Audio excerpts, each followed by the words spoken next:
Kamusta kayong lahat? Kain kayo. Yung ulam ko pansit. Yung leftover kahapon. Magalis man sana ako, no? Kaya nagbihis ako. Kaya lang tumawag si April. Sabi ko, bakit tawag na? Tawag late naman. Pero 11 pa naman, no? 11 PM pa doon sa Pinas. Grabe, nag-earthquake. Sobrang lakas ng earthquake doon. Kaya, hindi na ako umalis. Mamaya na siguro. Kaya chat ako kay April. Kasi yung mama ko, syempre, mahirapan maglakad ba. Tapos yung ate ko, at si Ate Shana lang nasa bahay nila. Kaya ano ba, yung asawa ng ate ko nagtrabaho. Hindi man ako mapakali eh.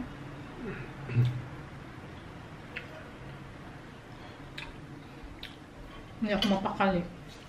Kung sabi ni April, sa Leyte din, may earthquake din. I think, dami sigurong lugar na naunahan ng earthquake. Uy, sana maging okay na. Uy, takot ba uy?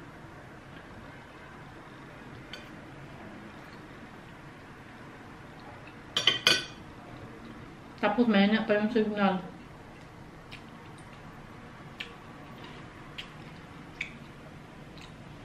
Ang ako ng ang bahay eh. Tapos maglalakad sana ako. Parang wala ko sa isip ba. Parang mapra-pra ako masiraan. Ano ba, ano kasi ako yung nag-uul ba. Para akong mga ganitong bag, mga ganito. Like, parang ano ako ba, empty. Parang hindi ako makathink better. Tapos yung ano ko, heart ko, very bam. Nakulbaan ako ng bunga-bunga. Takot ako ba para sa kanila.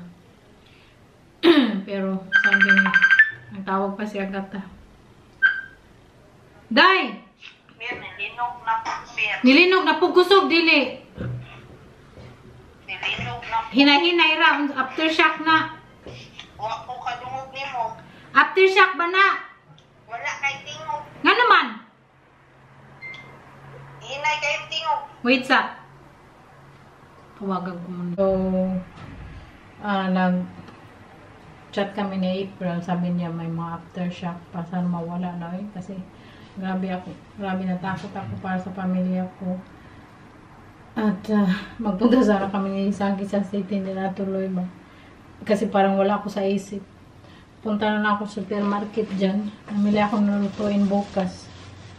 Magawa ko lang talaga is mag-pray. Mag-pray tayo na maging okay ng lahat. Wala ng earthquake, mawala na. Yung ano ba, hugot talaga na pagampo. Ay, Lord God.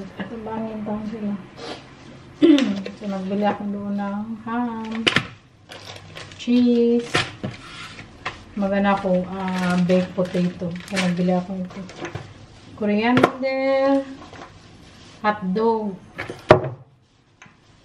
tapos apple mousse, cream para pang luto.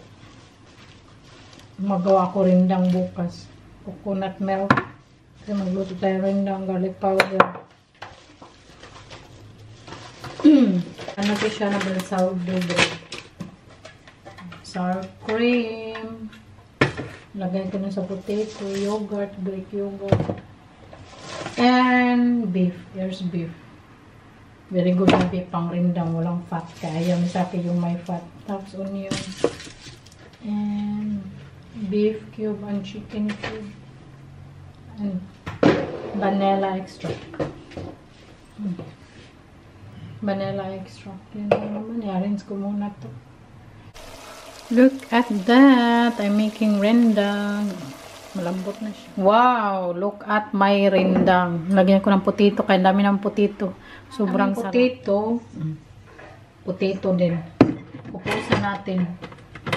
Grated ko siya na hilaw na potato. Grated ko. Kaya yung potato gawin nyo to. Kaya sobrang sarap. Pupusan muna natin yung may tubig ba. Tapos nagawa din akong potato na may madaming herbs with parmesan cheese. Isa akin doon sa trabaho niya.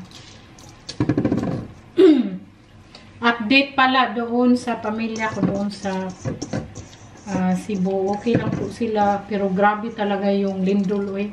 Mas malakas pa yung lindol ngayon kaysa last time yung na-experience ko. Yung na-experience ko din yung lindol doon, yung nag-driving lessons ako, no? Pero sobrang matagal na noon. Ngayon, sobrang, malakas. Grabe. Na talaga, nauyog talaga yung bahay namin ba?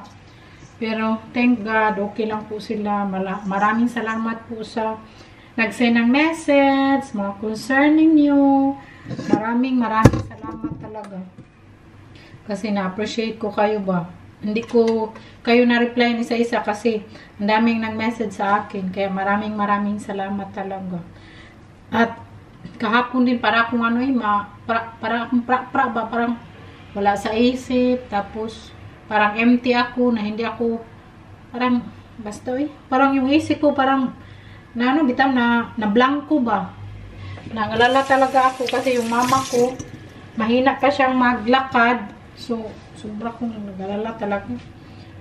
Tapos, thanks God talaga. Peace ng lahat. At maraming salamat po. Kaya, continue natin pag-pray yung Cebu na hindi na earthquake. Tapos, wala nang ulan. Ngayon, nasubnaw. Sobrang lakas ng ulan. Yan, natakot din ako kay, mabilis yung tubig doon. Yung labasan namin sa tinitirhan namin. Ito yung potato with parmesan cheese. Sobrang sarap. Isa akin doon sa pisina niya. Kaya, so gawin natin itong parang hash brown.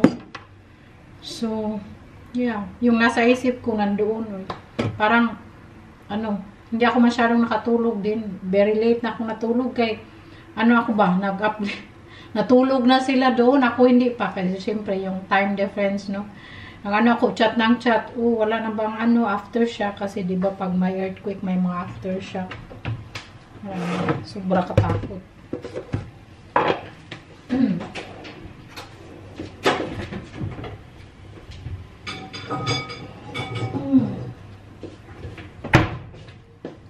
So, ito yung ating potato na grated. Lagyan ko siya ng flour. So, mga 2 kutsara. Depende din kung gano'ng kadami yung ginawa niyo. At maglagay tayo ng cornstarch. 1 kutsara din. Kunti pa. Pero sa Pinas, mahal man yung potato. Kaya hindi ko ito ginagawa doon. Kaya yung potato, very mahal dito, mura. Maglagay tayo ng white pepper, paminta. Naglagay ako ng Italian herbs. Kung may Italian herbs kayo, kung wala, huwag nyo nalagyan. Dami na ko ilagay. And, maglagay ako ng magic. Kunting magic. Ito na yan. Dami na yan. Kung ayaw nyo lagyan magic, huwag. Tapos itlog. Goy!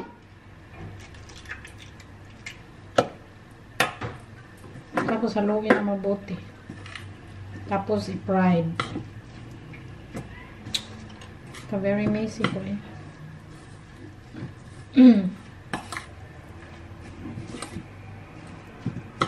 Lagyan ko siya ng cheese kasi may cheese na kami. Grated cheese. Mix natin. Na yung potato na mix na tapos i-fried natin.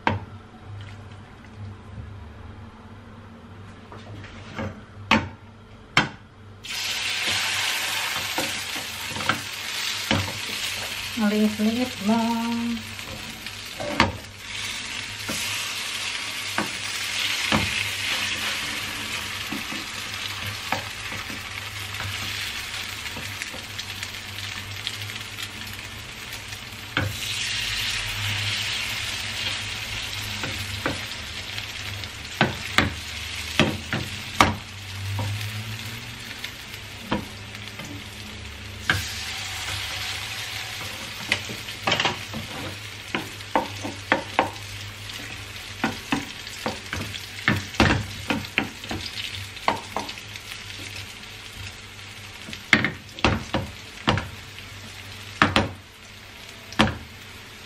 Look at that. Dapat siya, no, baliktarin ng baliktarin para mag-golden brown, crunchy from outside.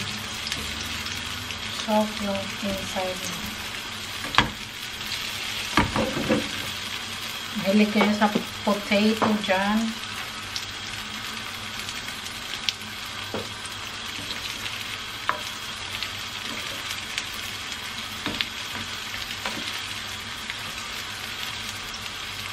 Okay, mainit pa ba? Mamaya.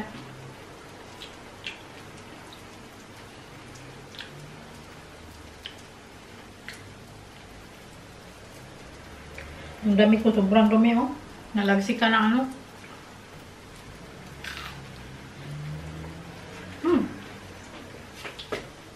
Oh, linis na naman. Marami na linis sa akin. Malakas na ulan sa Cebu.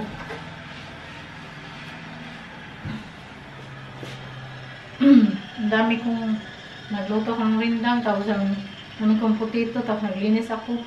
Kasi anong ba ako ba? Parang hindi ako mapakalim. Na-stress ako sa kakaisip ba doon. Sa pamilya ko doon sa Cebu. So, binisi ko na lang yung sarili ko para, kasi parang bang blanco yung nauna ko na ano, para mabisi ako ba. Hindi ako masyadong ma-stress. Ganyan ako.